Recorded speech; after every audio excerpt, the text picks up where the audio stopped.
What you will see in this video is forbidden to you. Discovering these things could be highly dangerous to your health. Forbidden knowledge is sweet, but also deadly. Many men have died for revealing far fewer secrets than are found herein. I am not being overdramatic, nor attempting to be sensationalist. This is a warning. Make very sure that you possess the daring and the courage to proceed before you go any further.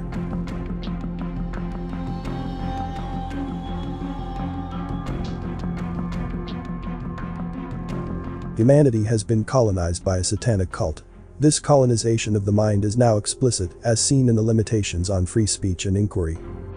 Like deaf men tuning a piano, professors try to explain the human condition without any reference to the Creator or man's divine spirit.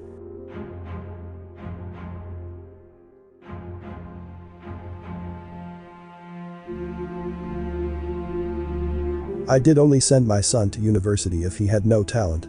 The modern university is not devoted to truth, quite the opposite. Feminist and homosexual shibboleths are rampant on campus, but they are only symptoms of a much more profound problem. Modern Western culture is based on the fraudulent assumptions of the Enlightenment, a Judeo-Masonic or Illuminist movement dedicated to creating a new secular world order by denying the existence of God and immutable natural and spiritual laws.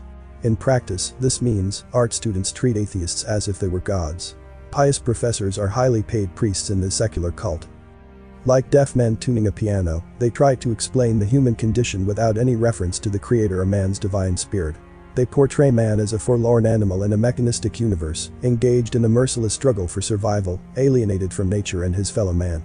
They promote freedom, by which they mean the freedom to reject God's order, indulge animal appetites, and create a solipsistic and dysfunctional personal reality. God represents moral spiritual absolutes, like love, truth, goodness, beauty, and justice. The belief they are real is essential for our healthy development.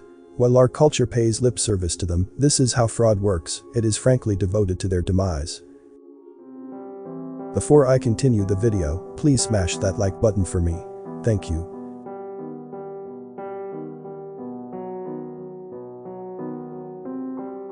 Modern education and culture are designed to make us dysfunctional.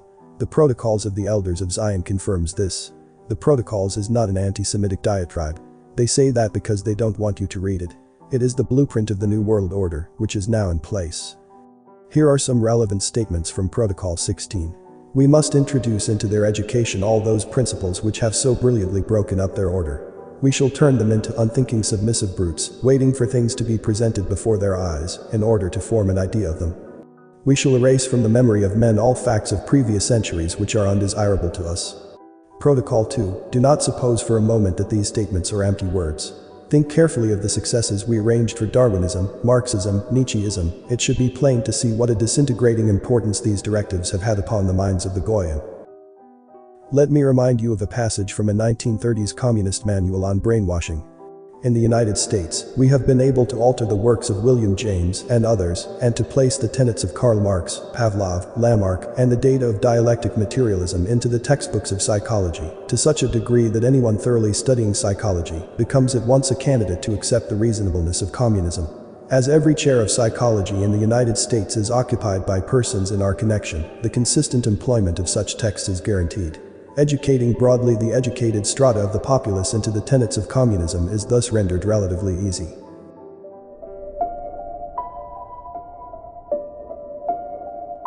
At university, students encounter the cult of great men, the pantheon of modern pretenders who have usurped God's place. Their every utterance is treated as holy writ. Scholarly articles are devoted to words that later turn out to be typos. In a graduate seminar, I witnessed a student list filthy obscenities that had been censored from William Faulkner's novel Sanctuary. After each expletive, the other students gasped with horror, as though a religious artifact had been desecrated. Professors, the pampered priests of this secular cult, have a vested interest in maintaining its shibboleths. They initiate students into a lifelong habit of mental servility. All knowledge comes from great men. Students can only aspire to analyze their meaning. A professor told me I had failed an exam because only great men can say things like that. The student's state of mind becomes passive and disoriented. He struggles to reconcile contradictory worldviews. One day I had an awakening. Don't these great men live in the same world as I live in? Dare I think for myself? Dislocation takes place in time as well as space. By continually studying the past, the student thinks nothing remains to be done. No manifestos remain to be written, no Bastilles need to be stormed.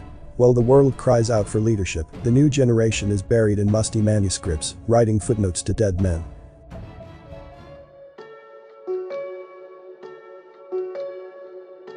As you've gathered by now, a humanities education is not intended to uplift or empower.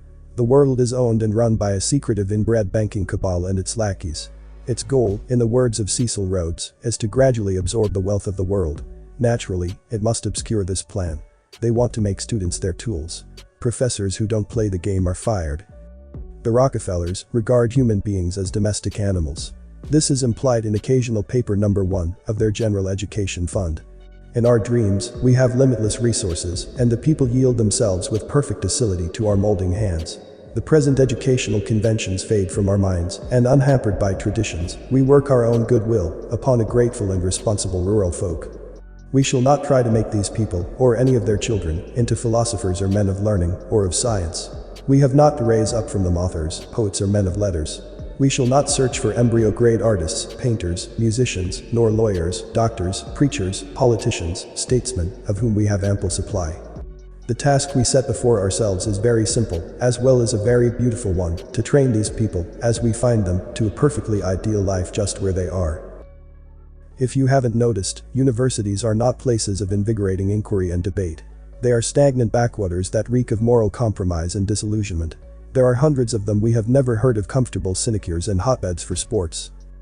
Mankind is groping in the dark. All we know is the wind that blows, Thoreau wrote. Our false confidence is based on material progress and technology, which Thoreau calls improved means to unimproved ends. We have turned the brainless head of the Goyim with progress, says the Protocols 13th. With the exception of material inventions, progress, like a fallacious idea, implies a departure from truth in all cases. A franker confession of satanic intent I have never seen. In other words, the Illuminists have infected mankind with the illusion that they are building a humanist utopia based on reason, when in fact they are constructing a neo-feudal tyranny. Progress means we are closer to satanic possession. This is the essence of globalism and the principle behind world events.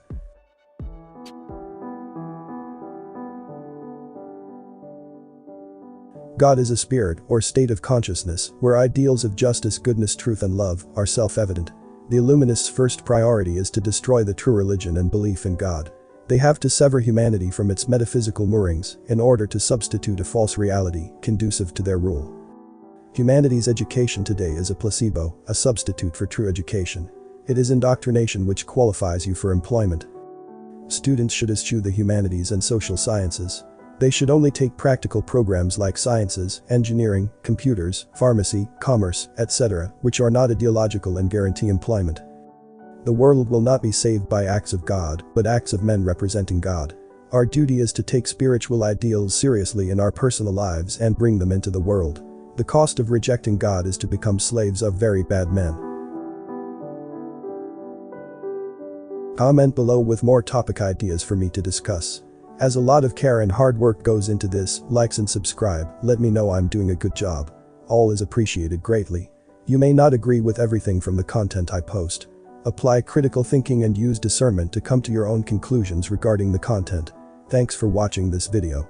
This Everything Inside Me channel, see you on the next video. Stay safe and healthy.